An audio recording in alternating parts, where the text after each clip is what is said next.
প্রশাসনিক কর্মকর্তা, অথচ আমার বাড়ি পানির মধ্যে চলে গেছে।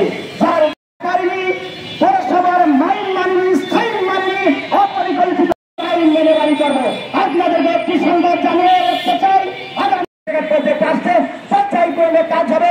তবে ঝিনাইদহ জনগণ অপরিকল্পিত নগরায়ন জনবদ্ধতার মূল কারণ আজকে এই মানববন্ধন। আপনারা জানেন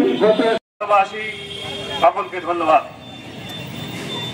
আমরা ক্লিন ঝিনাইদহ বাড়ি করে না, এইখানে তারা বড় সবাই ঘুষ বাণিজ্য করে।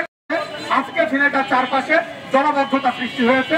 যে জলবদ্ধতা আমি ব্যক্তিগতভাবে বিল্ডিং করার কারণে এটাও জলবদ্ধ হয়েছে, এবং তার ধারাবাহিকতায় আমরা দেখতে পাচ্ছি বর্তমান পানির নিচে আমরা যারা শহরের প্রাণ কেন্দ্রে বসবাস করছি, শহরের পাশে এই ধরনের একটা নদী থাকলে ড্রেনেজ ব্যবস্থার মানটা অনেক।